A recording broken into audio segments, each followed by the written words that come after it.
나무가 가진 특성에 따라 달라지는 색임 방법. 나무와 소통을 하며 그 안에서 형상을 발굴한다는 박찬수 목조각장. 그의 집념이 담긴 목조각의 세계에 대해서 알아볼까요?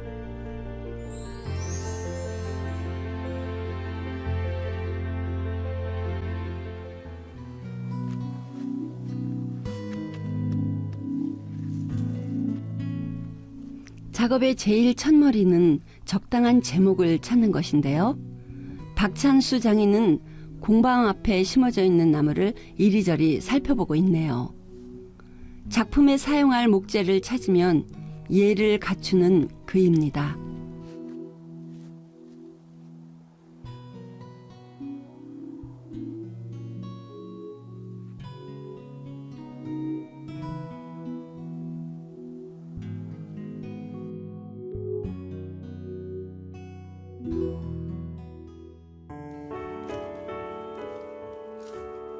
주변의 잔가지를 정리한 후 본격적인 벌목을 시작합니다.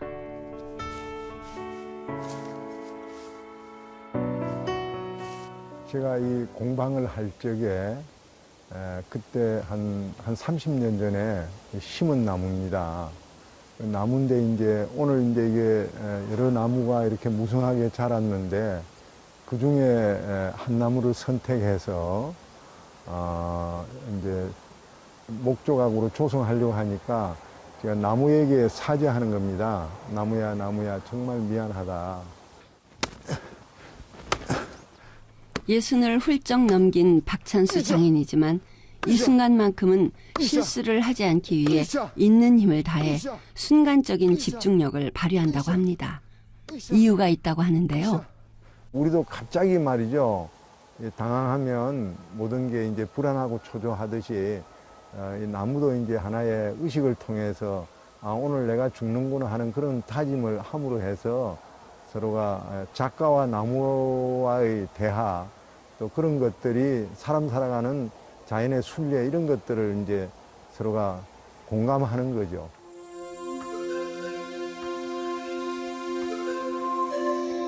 벌목이 거의 완성되어 가고 비로소 나무가 넘어가는데요. 나무의 단면을 보고 장인만의 나무 구별법이 있다고 해요. 이 나무는 그 은행나무인데요. 여기에 보면 나이트가 한 30, 한 두서너 개 됩니다. 이 숫자를 세면. 그러니까 30여 년 살았다는 거고요.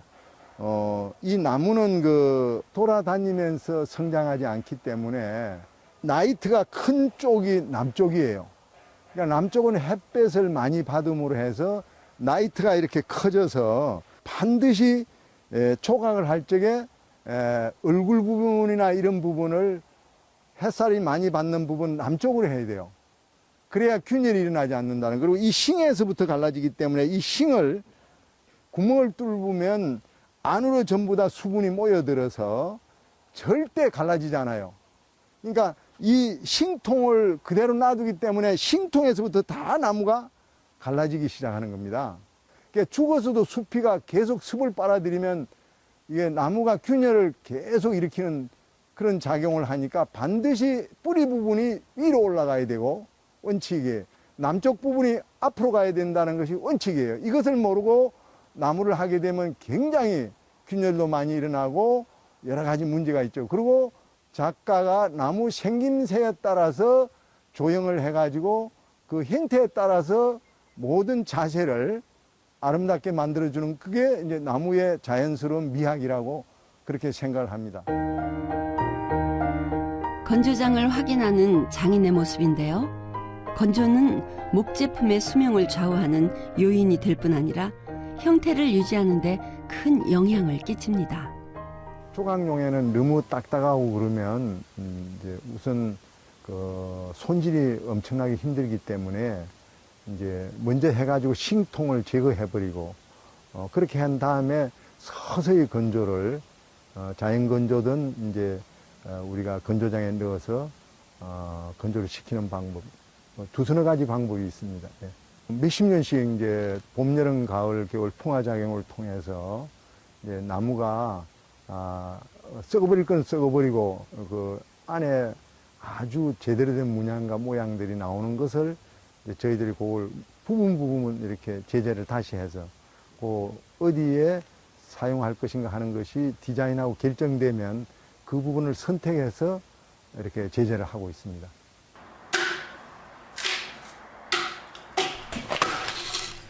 이제 본격적으로 나무를 가공합니다. 나무의 상태에 따라 도구를 달리하기도 한다고 하는데요.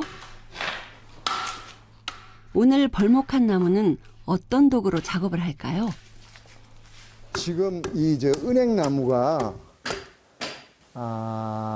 이 껍데기가 굉장히 이 수피가 두꺼워요. 두껍기 때문에 이 두꺼운 부분을 원래 훌치기라고 할 수도 있는데 이게 이제 바로 지금 자른 나무거든요. 나무와 수피가 절대 떨어지지 않으려고 그래요. 굉장히 힘드니까 벗기기가 원래 훌치기라고 하는 이걸 껍데기 벗기는 게 있어요. 근데 이제 이 짝으로 이렇게 지금 벗겨낸 거거든요. 다음 공정은 건목이라는 것인데요. 목재의 불필요한 부분을 쳐내는 것을 말합니다. 박찬수 장인만의 특별한 공정이 이제부터 시작됩니다.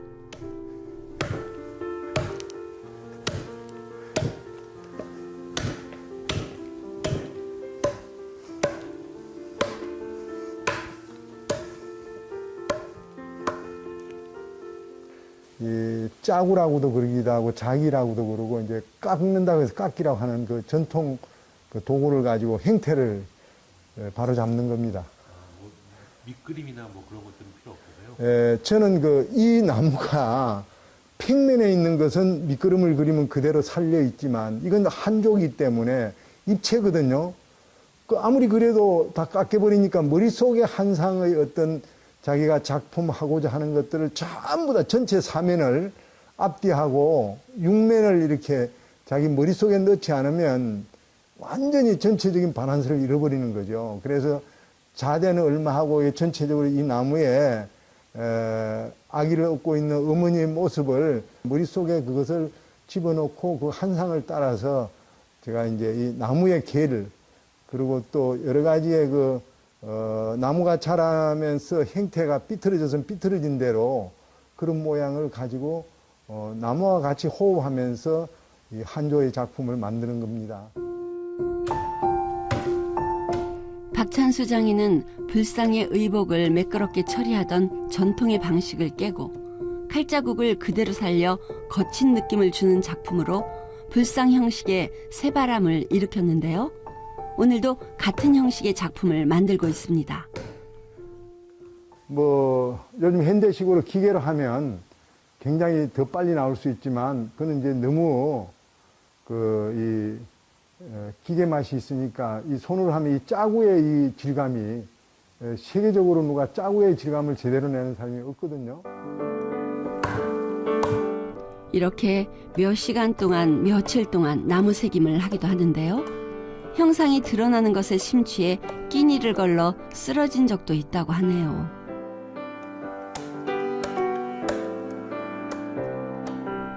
고도의 집중력이 필요할 때인데요. 그도 그럴 것이 사용하는 도구가 굉장히 위험하다고 하네요. 굉장히 위험하거든요. 항상 짜기의 방향을 봐가지고 자세를 절대 자기가 실수를 하더라도 자기 몸에 이렇게 접근할 수 없게끔 그런 방향을 잘 유도하는 거. 그러니까 오랜 숙련이 이거는 필요하기 때문에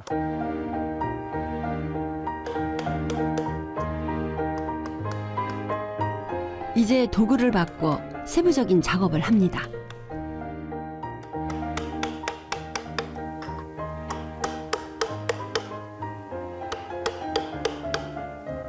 조각도를 가지고 이제 형태를 잡아주는 겁니다. 지금까지는 깎기라는 이 짜구라는 도구를 가지고 했는데 이제는 이제 이런 조각도를 가지고 형태를 이제 잡아주는 거죠. 박찬수 장인은 작업 도구의 쓰임새에 대한 이해와 활용이 굉장히 중요하다고 하는데요. 모든 도구를 자신의 손처럼 자유자재로 다뤄야 비로소 진정한 목조각상이 될 수 있다고 합니다. 그래야 조각의 세부적인 모습을 잘 표현할 수 있다고 해요. 다양한 조각도를 이용해서 옷깃과 옷고름, 천의 주름 등과 같은 세밀한 부분의 형태를 잡아줍니다.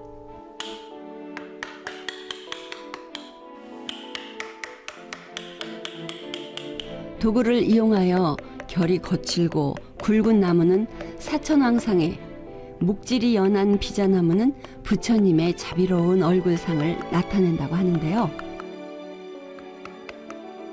오늘 사용한 은행나무로는 무엇을 만들었을까요? 아기를 놓은 아주머니 상이잖아요. 아주머니 얼굴이 느낌이 아주머니다 하고 느낌이 와야 되니까 그런 표정을 그 연세나 이런 거에 비해서 전혀 동떨어지면 안 되니까 그런 그 얼굴이 굉장히 표정이 힘들죠. 제일 힘드는 게 어린애 표정요. 나이가 들수록 그 눈 부위가 이렇게 올라가요. 나이가 들면 여기 붙어버립니다. 그리고 코하고 반 정도에는 반 정도에서 왔다 갔다 하는 거기에 따라서 나이가 많느냐 적느냐 이런 것들이 표현되거든요. 굉장히 이제 그런 부분을 잘못해버리면 저 할머니가 돼버리고 하니까 어린애가 되는 게 아니라 그러니까 거기에 굉장히 이제 이 비례에 대한 그 감각으로 이걸 하지 않으면 안 된다는 거죠. 이제 여인의 표정이 어느 정도 드러난 모습이네요. 조각상의 이목구비 하나하나 섬세하게 새기는데요. 기계를 사용하지 않고 질감을 고려해 작업하는 모습입니다.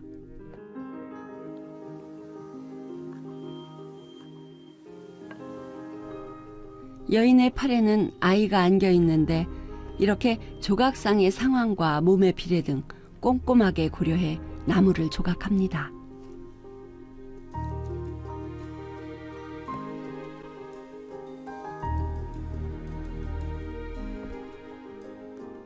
깨끗하게 처리하는 것보다 이제 하나의 그 타치를 그대로 살려서 어떤 질감이, 나무의 질감이 그대로 있으면서 이건 이 짜구 타치를 똑같이 이거 한다는 게 굉장히 어려운 건데 이게 기법상으로 얼굴하고 이런 부분은 좀 섬세하게 하고요. 그래서 아마 이게 느낌이 좋지 않을까 하는 생각을 하는데.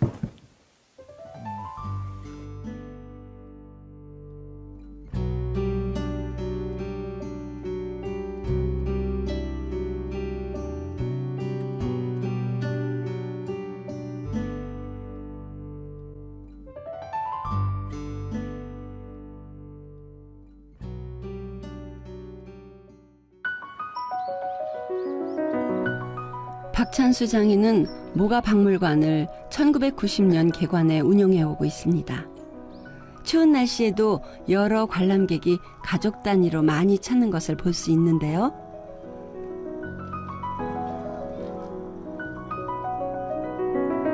관람객의 대부분이 무료 관람객이어서 어려운 부분이 있지만 불교와 목조각 문화를 알리기 위해 노력 중이라고 합니다.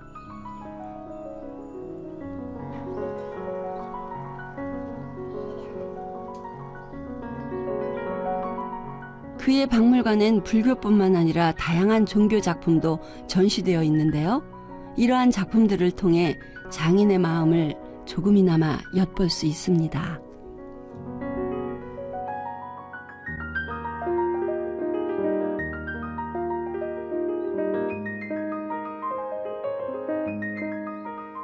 저희들이 1990년도에 목공에 나무로 하는 모든 작품들을 우선적으로 전시하는 그런 공간으로 시작을 해서요. 지금은 뭐 종교나 이런 다변화되고 있지만 다양성을 다 전시함으로써 모든 종교와 민족이 소통할 수 있는 그런 장을 만들어서 전시를 해마다 하고 있습니다. 박물관 실외 전시장에는 청동 작품도 눈에 띄는데요. 나무의 썩는 단점을 보완한 작품이라고 해요. 나무 조각을 원형으로 주물을 만들어 청동을 붓는 방식으로 나무의 결을 살렸다고 합니다. 대부분이 그 소조라고 그래서 흙이나 뭐 여러 가지로 철조가 있는데 저희들은 나무를 원형으로 해서 거푸집을 3번 만들어서 신라시대 그 왁스 주물 기법이라고 하는 이 에밀레종을 만드는 그런 기법으로 하기 때문에 그 바깥에 보면 이 일종의 동인데요. 나무로 원형을 했기 때문에 100년, 200년, 1000년 돼도 나무의 질감이 그대로 보여서요. 사람들이 깜짝 놀라죠. 이게 뭐 몇백 년 됐는데 어떻게 나무가 그대로 질감이 썩지 않고 있느냐고요. 그래서 원형을 목재로 한 조각을 하기 때문에 그렇게 느껴지는 것입니다. 실내 전시장으로 안내하는 박찬수 장인인데요. 함께 따라가 볼까요?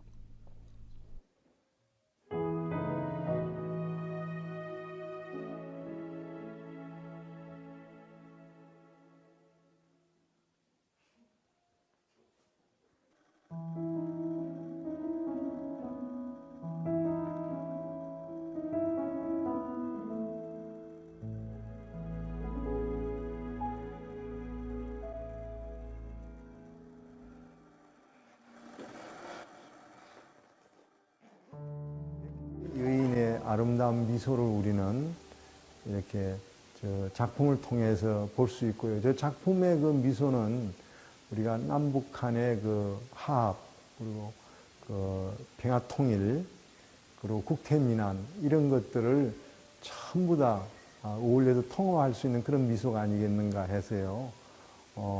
지금 한 2, 3년 걸려서 그대로 복원을 한 것입니다.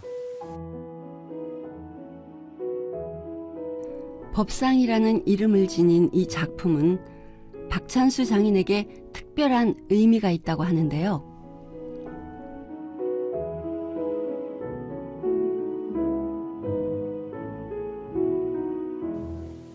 1989년도에 전성공예 국전이죠. 거기에서 대통령상을 받은 작품인데요. 그 제목이 법상입니다. 근데 저 나무가 아주 굉장히 의미 있는 나무인데 이도라는 섬에 거기에 이순신 장군을 모시던 명정 앞에 그 보호소로 되어 있던 느티나무가 몇백 년 된 거죠. 그게 이제 폭풍으로 그게 이제 없어져 버렸어요. 그래서 지정된 거니까 그 경매를 통해 가지고 저희들이 부산에 가지고 와 가지고 저걸 캐 가지고 이걸 몇 년 걸려서 만들어서 대통령상을 받음으로 해서 제가 48회 저 작품을 통해서 인정받고 중요무형문화재 제108호 목조각장에 인정을 받게 된 저 일생에 가장 정말 제가 잊어버릴 수도 없고 감사드리는 그런 작품입니다.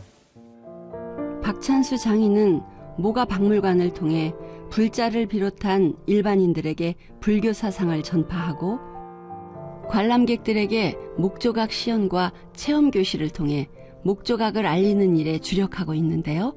관람객들의 반응이 궁금해집니다. 굉장히 열광들 하시죠. 근데 이제 아무래도 이렇게 막 일반 그런 상품들이나 그런 제품들처럼 대량 생산이 되는 게 아니다 보니까 아무래도 이제 그 가치 이제 면에서도 그러고 너무 좋아들 하세요. 그렇지만 이제 아무래도 인간문화재, 무형문화재 작품이다 보니까 이제 쉽게 구매로 바로 이어지거나 그러지는 않지만 그래도 굉장히들 좋아하시죠. 네. 그에게 수제자 2명이 있다고 합니다. 박찬수 장인의 가족이기도 하고 오랜 동료이기도 하다고 하네요. 이 일을 물려받기가 생각처럼 쉽지 않았을 것 같은데요. 저는 그 둘째 아들이고요. 그 어렸을 때부터 아버님이 조각 해오는 것을 보면서 자라왔기 때문에 자연스럽게 미대에 가서 미술 공부를 하고 어렸을 때부터 그렇게 미술을 항상 접하고 있었고요. 그러면서 그 현대미술을 계속 전공하고 공부하다 보니까 전통 미술에 대해서 많이 우리나라에서 교육이라든지 떨어지는 것도 있고 해서 이쪽을 아버님 밑에서 배우려고 이렇게 지금 생각을 하고 밑에서 배우고 있습니다.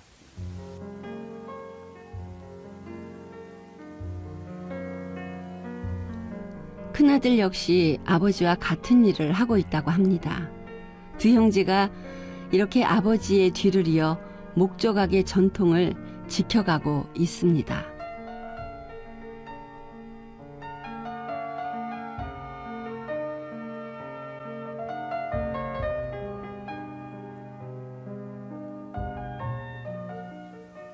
어릴 때부터 그 집 근처에 제 관장님 작업장이 있으셨어요. 그래서 초등학교 때부터 자연스럽게 관장님 작업하시는 모습하고 여러 가지를 계속 어릴 때부터 보다 보니까 저도 모르게 이제 미술을 해야겠다, 이 조각을 해야겠다라는 생각이 많이 들면서 그 자연스럽게 미대를 가게 되고, 그리고 그 현대미술도 전공을 하지만 전통도 관장님이 하시는 일을, 아버님이 하시는 일을 같이 하게 됐습니다. 네. 두 아들과 함께하는 작업이 쉽지만은 않을 것 같은데요.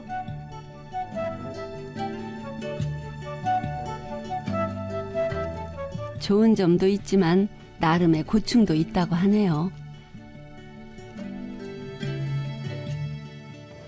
코가 딴 부분보다 더 나와야 되는데 들어가 있으니까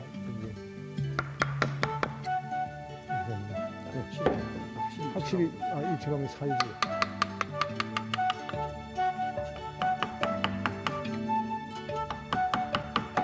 흐뭇하죠. 근데 매일 야단치고 하니까 아버지하고 자식의 사이가 어떨 때는 소통이 안 될 때도 있고요. 또 이제 그 시기가 지나면 서로 소통하면서 서로가 그런 데서 발전하고 또 자기의 나쁜 점, 내가 나쁜 점 이런 것들을 해강반조해서 이렇게 다시 맞춰나가고 이런 것이 아마 어떻게 보면 지나고 나면 즐거움이 아니었겠나 하는 생각을 하는데 저 친구들은 어떻게 생각할지 모릅니다만 더 따뜻하고 야단을 친 이후에는 또 배려할 수 있는 마음을 더 가지게 되고요. 이런 것들이 그 가족에 가지고 있는 그런 그 사랑 이런 것들이 아닌가 그렇게 느껴봅니다. 조각장의 전통 기술을 보존하고 전승하기 위해 끊임없이 노력하는 박찬수 장인. 오늘도 나무 새김의 아름다움을 실천 중입니다. 그의 노력으로 한국의 목조 문화를 널리 알릴 수 있기를 희망합니다.